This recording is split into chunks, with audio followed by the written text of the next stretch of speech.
Mateus, capítulo 28.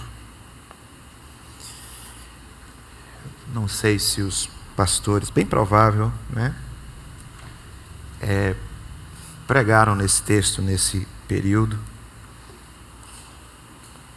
Se isso aconteceu, nós não temos nenhum problema, porque é um texto muito conhecido, mas muitas das vezes, pelo fato da gente conhecer, assim acontece muitas das vezes com os cânticos também. A gente conhece, já fica batido muitas das vezes, a gente não reflete, né, a gente perde.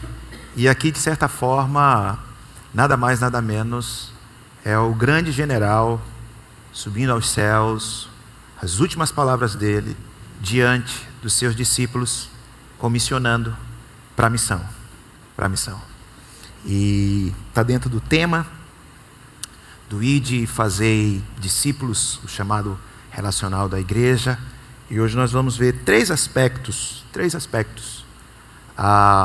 principais do texto, com relação a essa questão da missão da igreja e também dessa grande comissão. E só para uma questão didática mesmo, e significativa, comissão está muito próximo de omissão, né? Se tirar o C, fica a omissão, não é? E missão também está muito próxima de omissão. Se coloca o O, a gente tem omissão. E isso, de uma certa forma, meus irmãos, todos nós, de alguma forma, nos omitimos disso. Todos nós. Hoje, no final, a gente vai orar, pedindo perdão para o nosso Deus. Porque, de alguma forma, a gente se omite desse grande chamado. E hoje a gente vai pensar sobre isso, fazer uma reflexão de nós mesmos e vermos dentro dessa dimensão do discipulado. Então, Mateus, capítulo 28, versos de número 26. Vocês estiveram aqui com Allen, muito querido, né? Com certeza edificou demais a igreja, e nós vamos, de alguma forma, continuar tentando hoje falar, ampliar e darmos algumas direções com relação ao discipulado. Jesus, aproximando-se, falou-lhes, dizendo: toda autoridade me foi dada no céu e na terra. Ide, portanto, fazei discípulo de todas as nações, batizando-os em nome do Pai e do Filho e do Espírito Santo, ensinando-os a guardar todas as coisas que vos tenho ordenado. Eis que estou convosco todos os dias até a consumação dos séculos. Meus irmãos, eu quero começar fazendo uma pergunta para você. Daqui a pouco eu vou pedir para você levantar as mãos, o braço, né? Mas quem aqui foi discipulado? Discipulado de uma forma que, de certa forma, é o meio mais eficaz e aquilo que Jesus deixou. Quem foi, assim, discipulado no sentido de acompanhado, nos seus primeiros passos? Alguém investiu um tempo na sua vida, 5 meses, 6 meses, 1 ano, que caminhou com você, que te acompanhou, que dedicou esse processo, esse seu início, de lhe discipular. Quantos aqui, nesse sentido? Não estou dizendo de uma forma geral, porque o discipulado, ele continua, né? Agora é um processo de discipulado para gente mais treinada, certo? Mas a gente está falando desse discipulado inicial, desse discipulado que, de certa forma, é o grande ponto e o grande método de Jesus. Quem foi discipulado dessa forma? 1, 2, 3, fica com a mão levantada. 4, 5, 6, 7, 8, 9, 10. Temos um bom número, mas é um número menor, não é? Eu não fui discipulado dessa forma. Não fui. Eu não tive ninguém que, no começo da minha vida cristã, ficou um tempo caminhando comigo. E aí, a gente tem algumas dificuldades e lutas por falta disso. Muitas das vezes por falta disso. Porque aquele primeiro momento, esse momento em que nós estamos novos na fé, muitos traços daquele que discipula, que está refletindo Jesus, fica em nós como modelo de Jesus. E muitas das vezes nossa negligência com a vida devocional ou tantas outras coisas pode estar relacionado, e provavelmente esteja relacionado, por não termos tido alguém que ficasse direto nesses primeiros momentos da gente. O que é discipulado, inicialmente? O que é discipulado? Discipulado é ser cópia de Jesus. Cópia. Existe o original, né? O pessoal canta que tem um o original aí, você pegou a referência, né?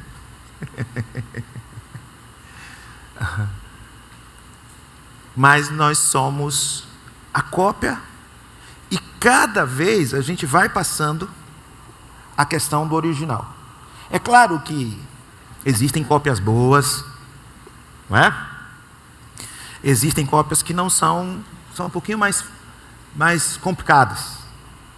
Mas discipulado é a gente ser imitador de Jesus Cristo. Discipulado é ser cópia, parecer com Jesus Cristo. É ser esse aluno que aprende a viver como esse Senhor. Paulo disse isso. Sede, pois, os meus imitadores. Olhem para mim. Porque eu sou discípulo de Cristo. Eu sou imitador de Cristo. Então, o discipulado é essa cópia. E quando tem pessoas que estão chegando, que estão no início, nós precisamos produzir essa cópia de Jesus no outro. E aí, realmente, meus irmãos, é um sonho, e diga-se de passagem, que o discipulado, ele não é mais um método da missão. O discipulado é um método. A forma como a gente, como igreja, a gente corre, né? Faz diversos métodos, procuram, viajam, para tentar descobrir um método de crescimento, método disso. Jesus foi quem criou esse método. Como é que Jesus ficou conhecido? Como é que Jesus, andando com esses 12, discipulando eles, em um tempo longo, e ali pessoalmente com um e um também, o mundo passou a ser conhecido por causa do método de Jesus. Então eu preciso te dizer uma coisa logo de início: você é o método de Jesus. Você é o método de Jesus para que ele seja conhecido. Para que ele seja conhecido. Não tem outro método. Você é o método.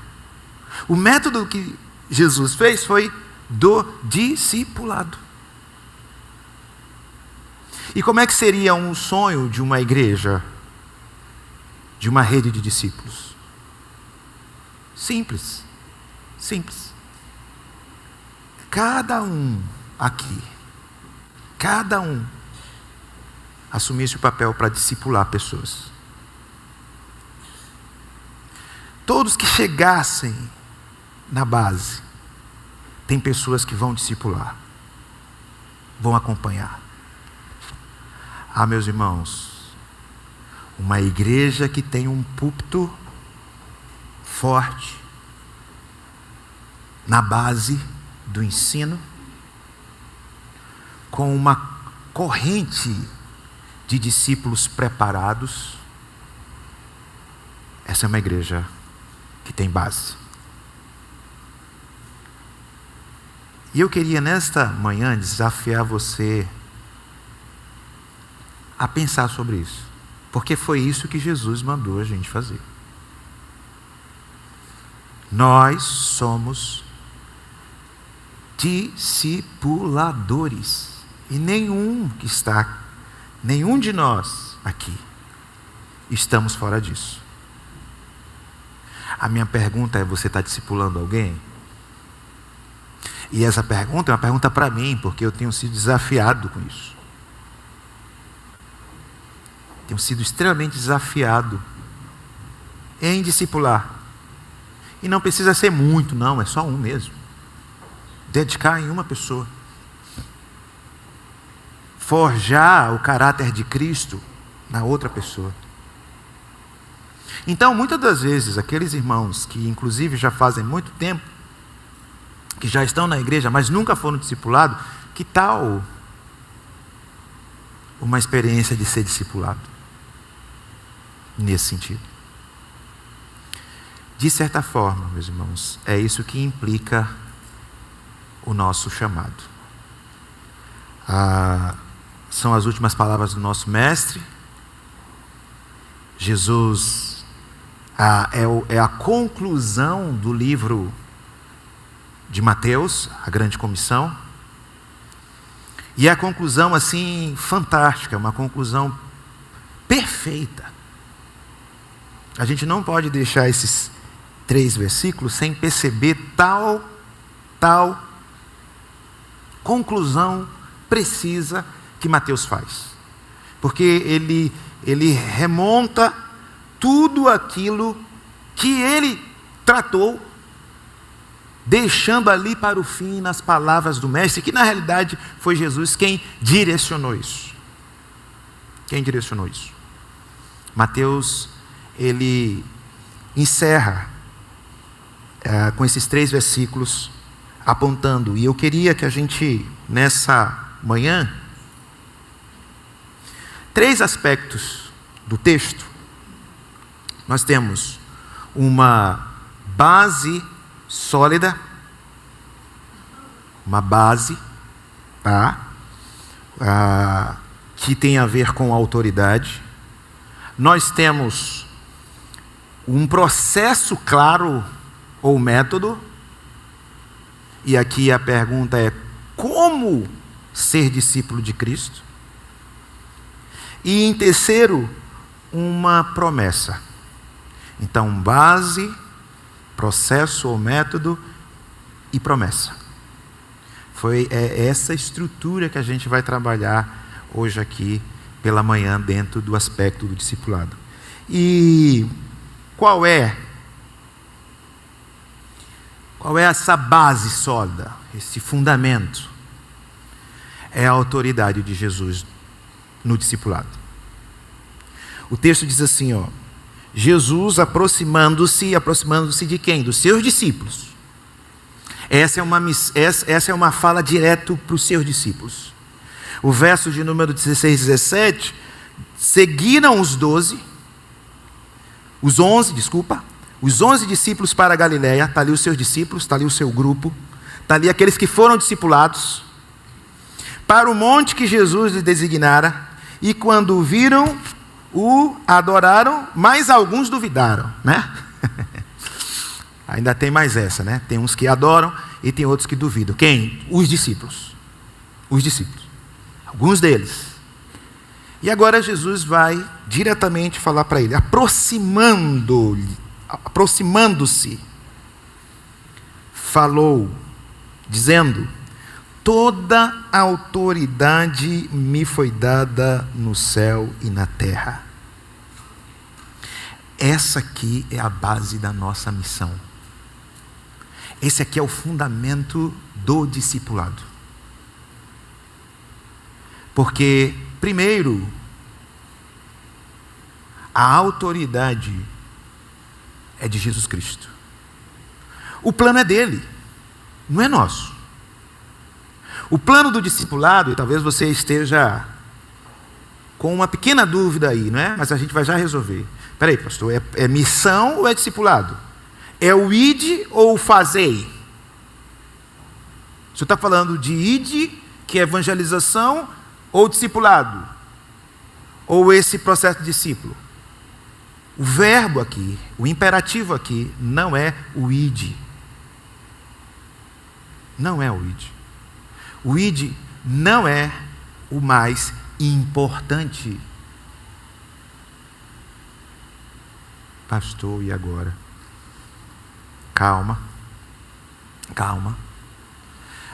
Aqui no texto, na estrutura do texto, você encontra ide, não é?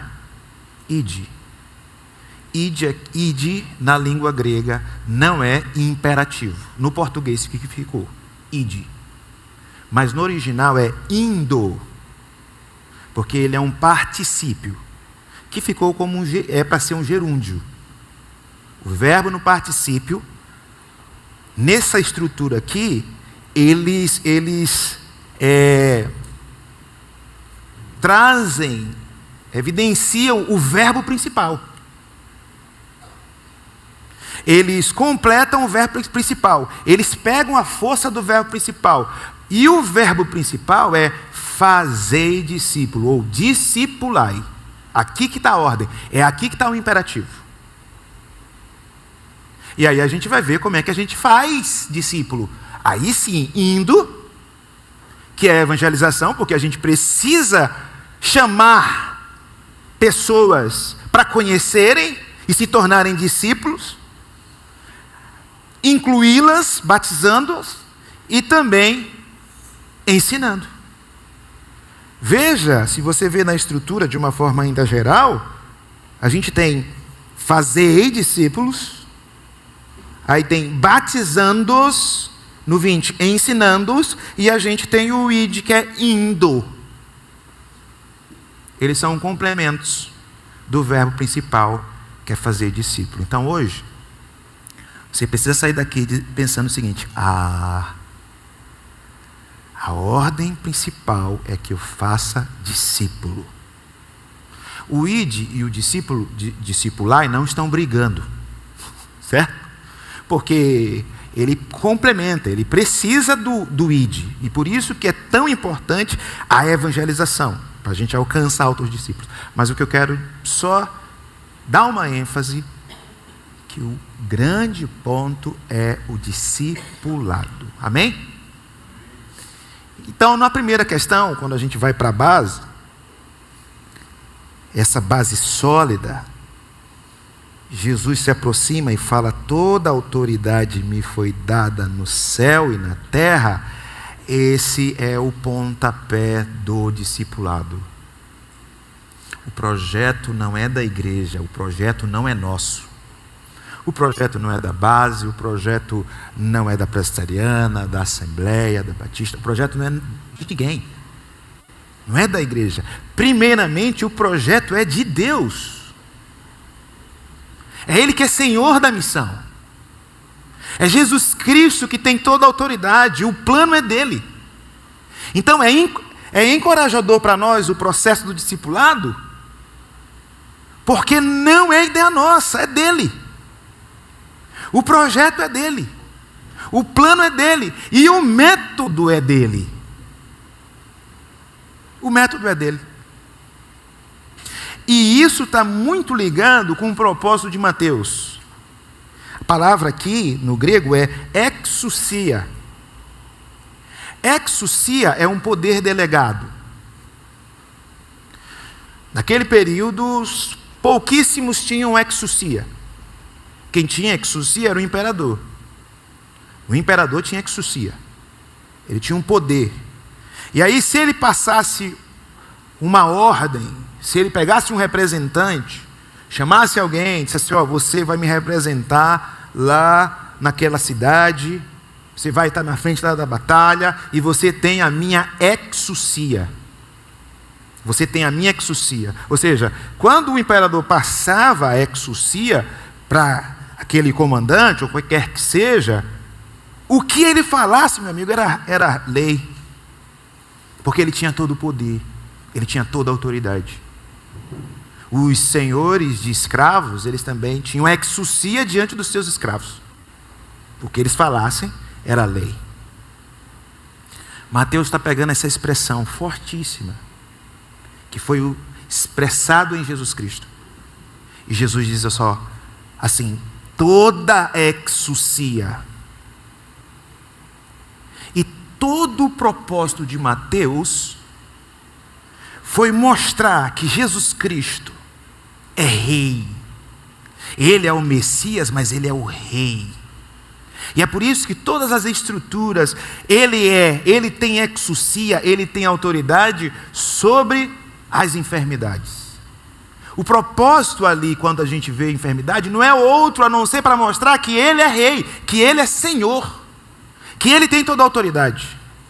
Ele tem toda a exousia diante dos fenômenos naturais.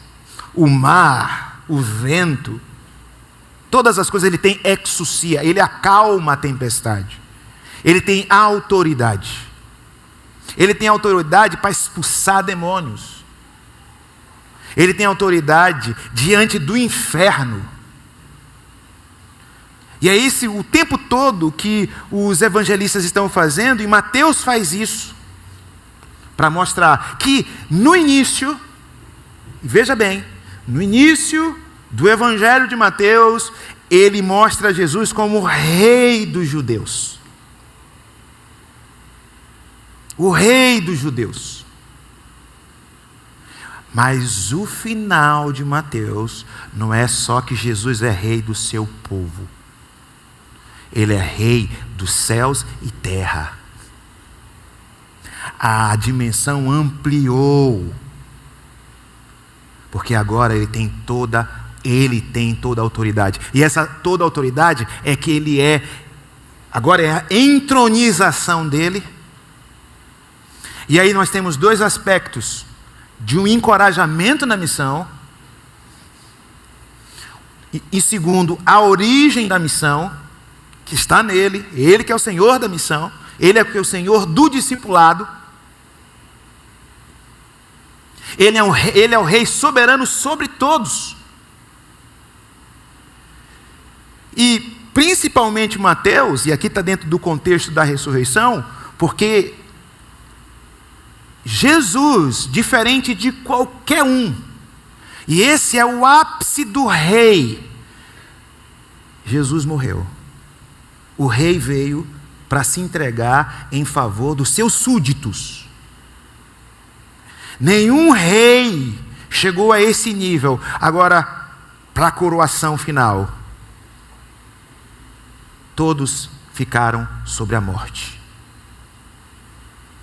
Todos os Césares morreram. Os governantes morreram. Alexandre o Grande morreu. Hitler se foi. Mas só existe um rei absoluto, que é o ápice da sua coroação, foi a sua ressurreição. E o texto está dentro do contexto da ressurreição, porque é isso que Mateus quer mostrar. Agora, ele é o rei de tudo, dos céus e da terra. Por isso que tem um portanto no 19. Você viu que tem uma conjunção no 19? Porque a ideia é essa. Olha, eu sou o rei de toda a terra. Eu sou o rei soberano. Podem ir. Senhor, mas não tem Satanás que vai pegar a gente não tem que quebrar isso, não tem que quebrar aquilo. A gente não tem que fazer mandinga para quebrar maldição, essa coisa toda. Não, isso não existe. Não existe. Ele é o rei de toda a terra. Portanto, meus discípulos, como eu sou o rei, vão. Indo, a ideia é indo. Portanto, meus discípulos, discipulem. Ou seja, façam discípulos. Assim como eu fiz discípulos de vocês, vocês façam discípulos. E a segunda coisa da sua autoridade é porque ele tem autoridade sobre o seu povo. E aí a gente não pode minimizar esse imperativo aqui. Primeiro é encorajador, porque nós não estamos sozinhos, nós não fazemos o discipulado sozinhos, não é na força da nossa mão, é porque Ele tem toda a autoridade. A gente vai para a evangelização, a gente não vai sozinho, é o Senhor quem vai na frente, abrindo, fazendo o que for, porque Ele tem toda a autoridade. Mas segundo, é porque Ele tem toda a autoridade sobre o seu povo. E aí a gente não pode minimizar o senhorio de Cristo. Discípulos, eu tenho toda a autoridade. Eu governo sobre todas as coisas. Façam discípulos. Façam discípulos porque eu sou Senhor absoluto que governa céus e terra. A igreja pode avançar. A igreja pode ir. Mas segundo, eu tenho toda a autoridade. É uma ordem que eu estou dando para vocês. Você não pode minimizar essa ordem. Porque simplesmente é o Senhor soberano do universo, que todas as coisas Ele sustenta, governa e dirige sem precisar de ninguém, apenas com a sua voz. E essa mesma voz é quem tem toda a autoridade sobre a sua igreja. Ele tem toda a autoridade sobre nós. Por isso que Ele colocou assim: portanto, por isso, façam discípulos. Eu tenho toda a autoridade. Tenho encorajamento na missão, no discipulado. E lembrem-se da minha ordem. Lembre-se que eu tenho toda a autoridade sobre vocês. Aproximando-se, falou-lhe dizendo toda, né? E aí é toda. Não é César que está lá, no domínio. Não é ninguém. Não é Satanás. Por isso que nós entendemos, meus irmãos, que o reino já iniciou. Porque o rei já veio e já comissionou o seu povo. Ele é o rei. E por quê? Porque Ele tem toda a autoridade. Não é pouca autoridade, é toda a autoridade absoluta como Pai. Na sua expressão divina. Agora, depois de toda a sua obra, o Pai levanta o Filho e diz: toda a autoridade foi dada a Ele. Toda a autoridade. Sobre todas as coisas. O toda aqui, toda hora aparece. Toda, todo. Tudo. Mas agora, vejamos o 19, voltarmos para ele, e só lembrando, nós precisamos lembrar que não é a igreja que é afetada pelo inimigo. Não é a igreja que está indo, que está sendo, né, que a gente é com as portas aqui, certo? E sendo atacada. Não. Esse toda a autoridade é para mostrar que nós que avançamos. É a igreja que avança. As portas do inferno, elas não prevalecem aonde a igreja, essa corrente de discípulos estão chegando. E qual é o método? Qual é o processo? Como é que é o processo agora do discipulado? E aí nós temos esse processo, depois dessa base, o processo é bem claro e bem simples. Nós já entendemos que o verbo principal é o fazer discípulos. Fazer discípulo. Agora, primeiro, como que se faz isso? Indo.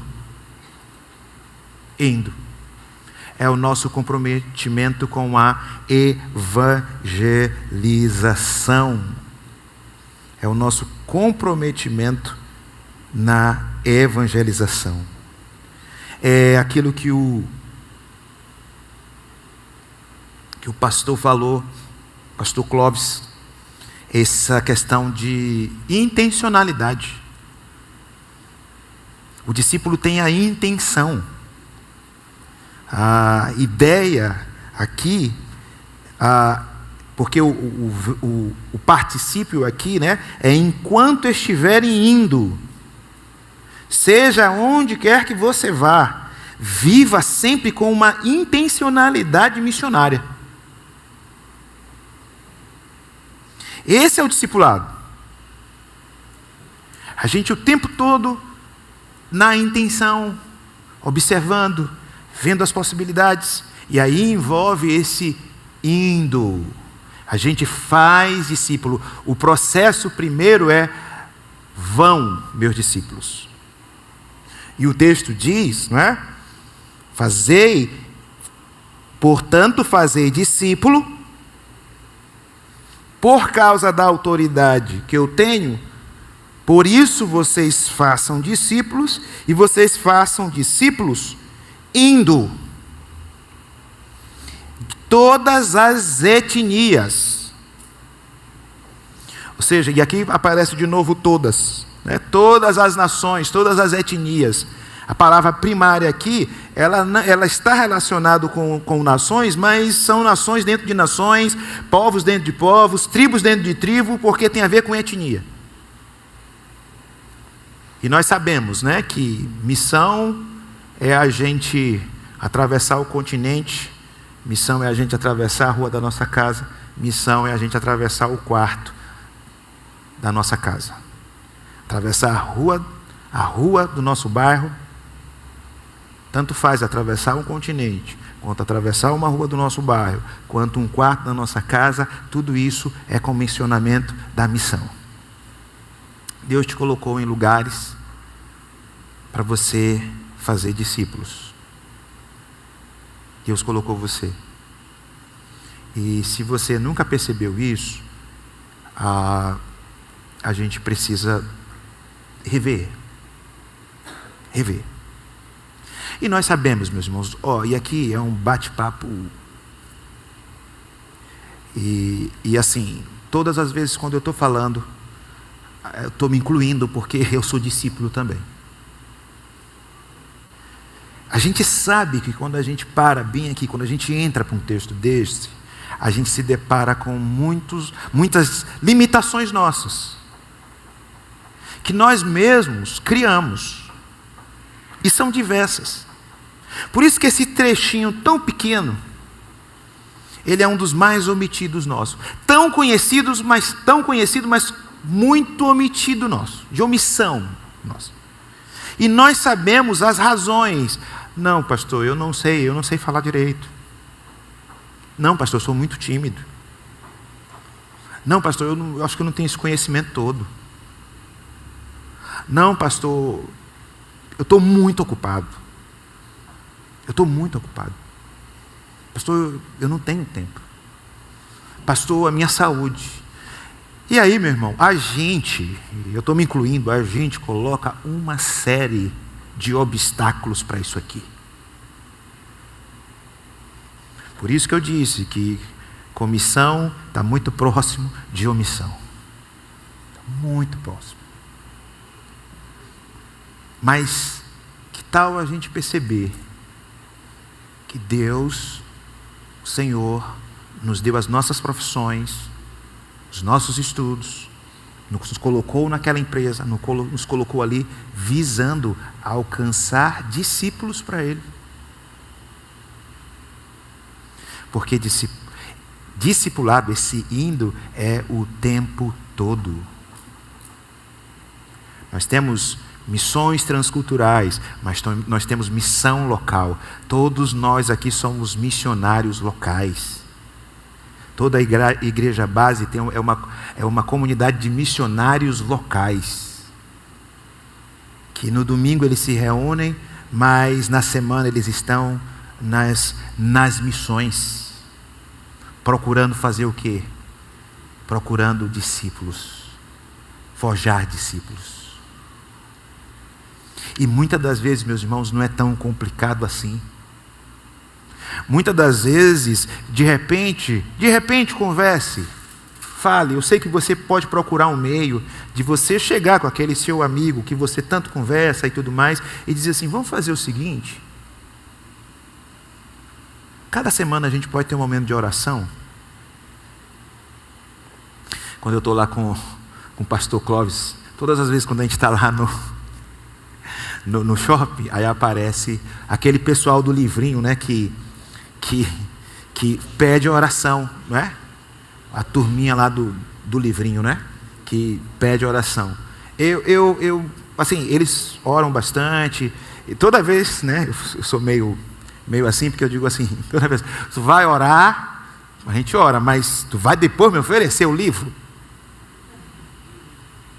E tem muita gente, porque as pessoas estão carentes de oração. Eu só acho a estratégia, ainda que seja válida, ainda que, né, tudo bem, mas assim, fica, no finalzinho fica com aquela coisinha de eu fiz um favor para ti, então faz um favor para mim. Aí fica com aquele gostinho azedinho assim, não pode ser assim, vamos lá, sem oferecer livro nenhum. Que maravilha! Mas você pode fazer isso de uma forma intencional, lá, uma vez por semana, convidando de repente uma pessoa, tal dia a gente pode orar, e de repente compartilhar como é que foi a tua semana, quais são as tuas lutas, e ali começa um processo, sabe de quê? De discipulado e evangelização. Porque nesse processo, evangelismo e discipulado, eles estão ligados. E aí, se você precisar apontar, corre para os pastores, corre para o conselho, corre para os presbíteros, né? E diz assim, vamos ver um materialzinho para a gente, né? E tem. E aí, de repente, passa a ser um estudo, aí você faz o quê? Você está evangelizando e discipulando. Não tem nenhum de nós aqui que isso não possa acontecer.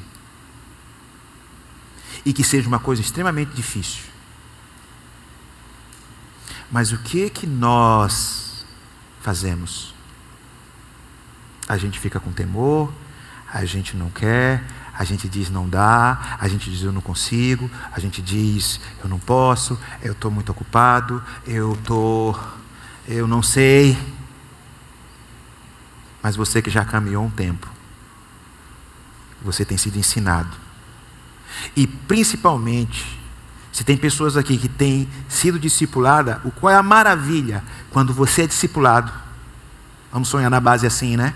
Está chegando gente. Vai estar chegando esse mês 10 pessoas, esse semestre 20 pessoas. Essas 20 pessoas, todas elas foram discipuladas. Membros da igreja. E está tendo briga, pastor. Pastor Clóvis, quem que está chegando? Eu quero. Aí, que problemão para o presbitério reunir para resolver. Meus irmãos, a gente está com um problema.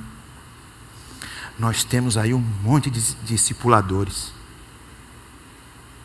Que problema abençoado é esse, né? Que discussão, que conversa, como é que a gente faz? E aí, essas 20 do semestre, não sei quanto tempo, é o discipulador que vê, se são 6 meses, semanalmente, se acompanhado, como é que está a tua vida devocional, como é que está a tua vida de oração, como é que foi essa semana. Sabe o que acontece? Logo esse discípulo que chegou aqui, ele já está habilitado para acompanhar.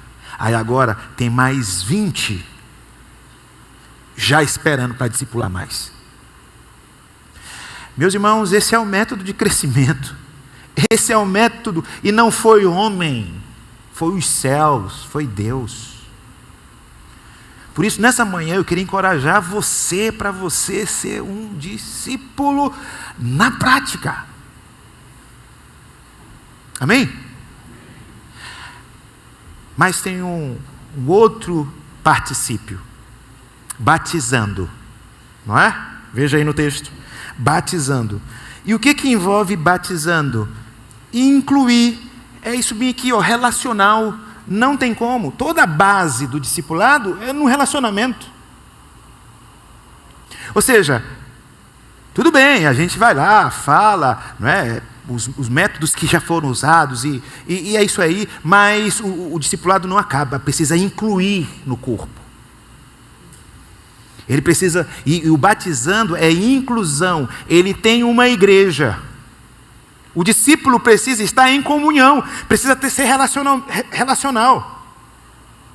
O batizando é todas as vezes quando for batizado, quando tiver, né? E os pastores ali estão batizando, mas nós estamos juntos porque eles são incluídos. Nesse sentido, é mais do que o rito que é importante. Mas é porque o discípulo não pode ser discípulo fora da comunidade, fora da igreja. Por isso que hoje é completamente errado, você não pode ser um discípulo só na internet. Vendo os pregadores aí, e não está incluído. Os desigrejados estão por fora se vivem nessa realidade. Porque o discipulado envolve inclusão. Envolve fazer parte. Envolve conduzir para o compromisso. O batizando é que agora, em nome do Pai, do Filho e do Espírito Santo, você é um discípulo e eu tenho um compromisso. Eu tenho um comprometimento com a minha igreja, eu tenho um comprometimento com os meus irmãos. Eu tenho pastores. Eu tenho liderança. Eu tenho um compromisso. Está inserido na comunidade cristã. É isso que é o discipulado. A gente vai, a gente insere, e aí nós temos o outro particípio. E aí quando diz em nome do Pai, né, batizando em nome do Pai, do Filho e do Espírito Santo, é pertencimento. Pertence à Trindade. Quando se coloca um nome por cima, é por causa de pertencimento. Esse discípulo, e que maravilha, a gente olhar pessoas que a gente acompanhou e agora eles são pertencentes do Pai, do Filho e do Espírito Santo. Que maravilha, que gratidão. Pastor, maravilha. Quem mais que a gente pode? Mas também o ensinando a guardar todas as coisas. E aqui envolve o ensino. Envolve o ensino. A formação aqui. Então, esse ensino envolve o aspecto da obediência. O discipulado começa na evangelização, a gente indo, na inclusão, mas agora aquilo que sempre, todo o tempo nós estaremos, sempre aprendendo. Aí nesse sentido o discipulado continua. Continua na escola bíblica, continua no culto, continua nos grupos pequenos, continua em toda a realidade. A gente vai aprendendo e a gente vai aprendendo, a gente vai fazendo o curso, a gente vai fazendo toda essa estrutura de ensino e uma igreja que tem uma base boa de ensino. E aí a gente tem uma igreja forte. Uma igreja forte doutrinalmente. E quais são os benefícios desse discipulado? Quais são os benefícios para a igreja? E eu queria que você sonhasse isso, observasse isso. Muitos são os benefícios. Muitos são os benefícios desse discipulado. Mas eu vou citar alguns aqui, para que a gente veja como a igreja cresce, e muita coisa que às vezes a gente sente falta, muitas das vezes tem a ver também da gente estar incluído e fazer parte nesse processo do discipulado. Fortalecimento e crescimento espiritual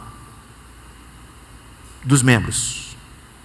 Quando a gente tem uma igreja com uma rede de discípulos, você que está discipulando e discipulando o outro, você fortalece a sua espiritualidade, a sua vida devocional, porque você vai estar orando, e nós sabemos que nós precisamos, e você está fazendo o outro também orar, a ler, como é que foi a sua semana, quais foram o texto que a gente leu, e tudo mais. Isso vai nos ajudando, prestação de conta. Sabe o que isso fortalece? Fortalece a vida espiritual dos membros. Também fortalece os relacionamentos dentro da igreja, porque vai tendo maior amizade, vai tendo mais relacionamento, que é esse chamado relacional. A gente se aproxima, depois de 6 meses, 5 meses, 4 meses, a gente vê ali um irmão que a gente compartilhou, e isso vai fortalecendo. E a igreja vai ficando fortalecida nesse relacionamento. Um cuidado maior sobre a igreja de Cristo, ou seja, não fica só nas mãos dos pastores, do presbitério, porque você é responsável para cuidar. E uma das maiores formas de expressão é o discipulado, de cuidado. Então, que maravilha a gente ter uma comunidade cuidadora, que presta conta, que conversa, que fala das lutas. Um mais maduro guiando aqueles mais novos. E nessa troca vai fortalecendo, a igreja cresce em relacionamentos. E relacionamentos mais profundos. Maturidade e profundidade da igreja. Quando tem um discipulado forte e um púlpito forte, essa igreja ela se torna madura. Não é qualquer coisa que faz com que essa igreja não é pisar o pé apenas, porque os conflitos virão, meus irmãos. Igreja é assim. Igreja é assim. Base está completando 9 anos, né? Está nova, mas já está com couro já, né? Couro já está aí. E esses mesmos problemas, meus irmãos, são os mesmos problemas. Eu sou da igreja Centenário, mas é só o nome que é Centenário, porque a gente vai fazer 40 anos, né? Só o nome que é Centenário. É porque quando fez o aniversário dos 100 anos do presbiterianismo em São Luís, e da primeira igreja, que é lá no centro, aí foi fundada essa igreja e ficou como igreja presbiteriana centenária. Nós estamos lá há 40 anos. Eu estou lá 10 anos. Estou quase com a idade da base, eu estou lá, na igreja Centenário. Passamos por lutas, estamos lá, estamos nessa luta também, como a igreja aqui também está, da gente forjar essa questão do discipulado, mas temos nossas lutas, igreja é assim mesmo, mas sabe o que é bom? É quando a gente tem membros maduros, que entendem, que sabem, que as falhas acontecem, mas ele tem maturidade para a coisa. Ele não fica criando picuinha e outras coisas e mal, né, com seu coração. Meu irmão, quando a gente está no processo de discipulado, a gente concentra mais nisso. Então a igreja vai ficando madura. Ela vai tendo maturidade. Formação de lideranças, porque muitos desses discipuladores vão ser líderes. Estão habilitados para ter uma liderança extremamente forte. E aí vai abrir um espaço, né, para bons líderes, presbíteros, diáconos e toda a estrutura que é necessária. Líderes de pequenos grupos, mais líderes ainda. Despertamento para a obra da evangelização, quando está dentro do processo, porque o discipulado puxa a evangelização. E aí a gente tem um despertamento para isso, como eu acabei de ilustrar para vocês no começo. Integração dos novos convertidos.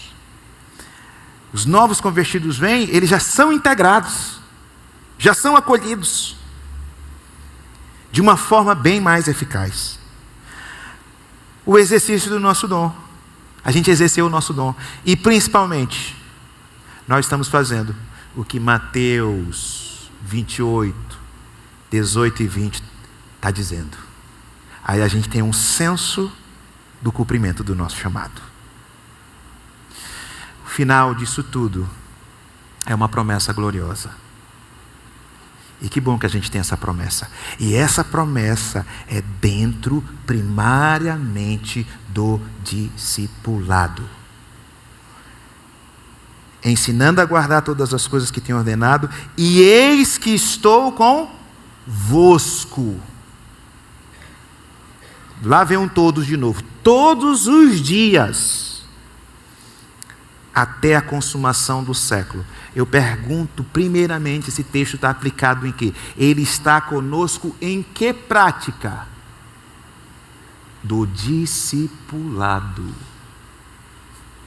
Nós não estamos sozinhos.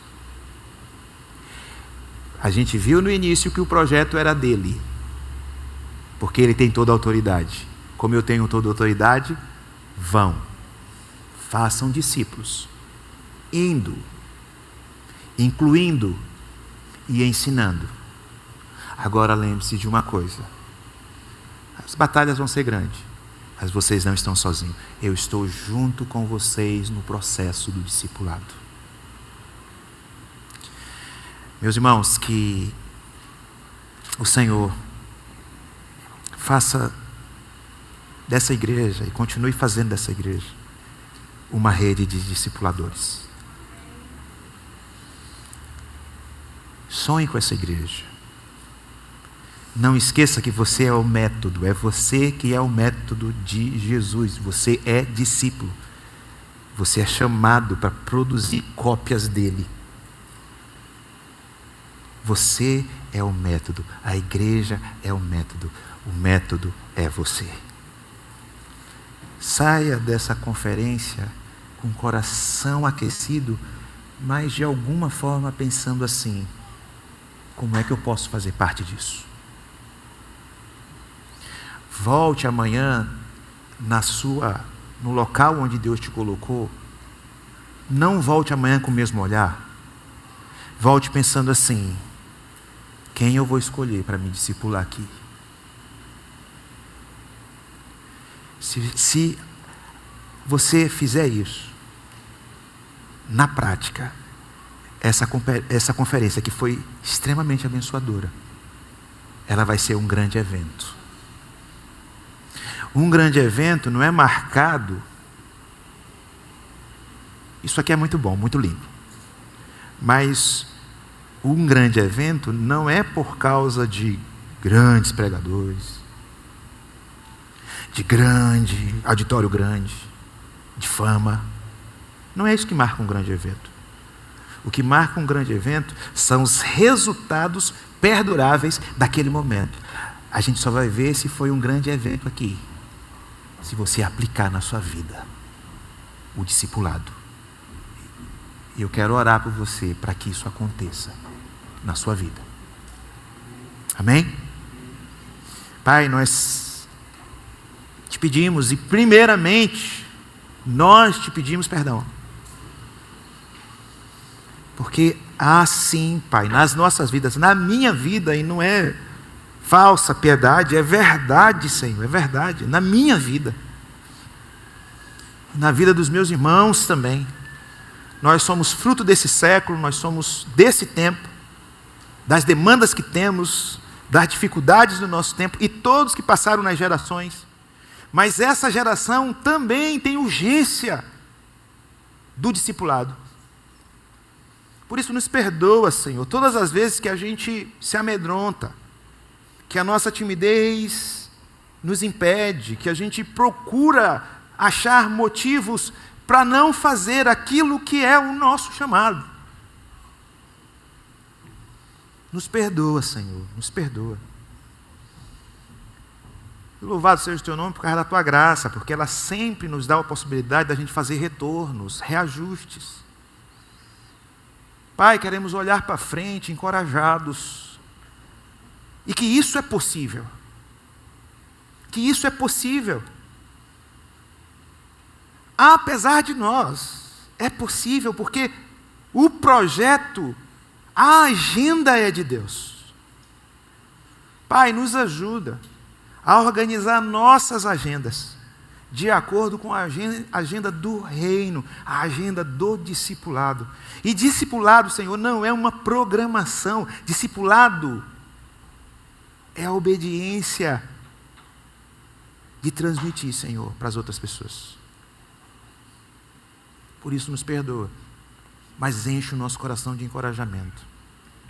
Nos faz sair daqui refletindo, pensando o quanto cada um de nós podemos discipular.